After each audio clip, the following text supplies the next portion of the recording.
Praise the Lord. இல்லை நல்லா இருக்கேன்னு நினைக்கிறேன். கர்த்தருக்குள்ள இப்போ சந்தோஷமா இருக்கேன். இயேசுப்பதை எப்போது விரும்புகிறாங்க. இன்னைக்கு கூட இயேசுப்பா சொல்கிற ஒரு வார்த்தைன்னா, சத்தம் கேட்டு சித்தம் செய். ஆமென். சத்தம் கேட்டால் சித்தம் செய்யலாம். ஆமென். இன்னைக்கு நிறைய நேரம் நம்ம ஆண்டுடைய சத்தத்தை கேட்க மறந்தனால தான் ஆண்டுடைய சித்தம் என்னன்னு சொல்லி நம்மளால கண்டுபிடிக்க முடியல. ஆனால் ஆண்டவர் இன்னைக்கு சொல்றார், என்னுடைய சத்தம் உனக்கு கேட்கும். ஆமென். நல்ல ஒரு உதாரணம்னா, சாமுவேல் ஒரு குட்டி பையன். அவர் தேவாலயத்தில் பணிவிடை செய்து கொண்டிருந்தாராம். அந்த ஆலயத்தில் பணிவிடை செய்கிற ஒரு சின்ன பையன்கிட்ட சாமுவேல்கிட்ட ஆண்டவர் பேச தொடங்கினார். ஆமென். 3 முறை பேசினார். சுவாரஸ்யமான ஒரு அனுபவம். 3 நேரமும் சாமுவேலுக்கு கர்த்தர் தான் பேசுகிறார் என்று தெரியல. அங்குள்ள போதகிட்ட கேட்கிறாரு, நீங்க தான் என்னை கூப்பிட்டீங்களான்னு. ஆனால் ஆண்டவர் மறுபடியும் சாமுவேல்கிட்ட பேசுறார். ஆமென்.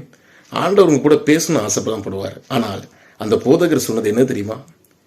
சொல்லும் அடியேன் கேட்கிறேன் என்று சொல் சாமுவேல், கர்த்தர் உன் கூட பேசுவார் என்று. அவன் அதன்படி கேட்டான். ஆண்டவரே, சொல்லும் அடியேன் நான் கேட்கிறேன் என்று சொல்லி அவன் கூப்பிட தொடங்கினான். கர்த்தர் அவனோடு கூட பேசினார். ஆமென். இன்றைக்கு கூட உங்கள் வாழ்க்கையில் என்ன முடிவு எடுக்க தெரியல, என்ன பிரச்சனை, எனக்கு எப்படிப்பட்ட பிரச்சனையிலிருந்து எப்படி விடுதலை ஆகிறது என்று சொல்லி கலங்கிட்டு இருக்கீங்களோ, ஆண்டவர் சொல்லுகிறார், ஆண்டுடைய சத்தம் கேட்கும். நான் உனக்கு போதித்து நடக்க வேண்டிய வழியை எனக்கு காட்டுவேன் என்று ஆண்டவர் சொல்லுகிறார். அதனால உங்க சத்தம் கேட்கும். ஆண்டவர்கிட்ட கேளுங்க. சொல்லும் அடியேன் கேட்கிறேன் என்று கர்த்தர் உங்களோடு கூட பேசுவார். God bless you.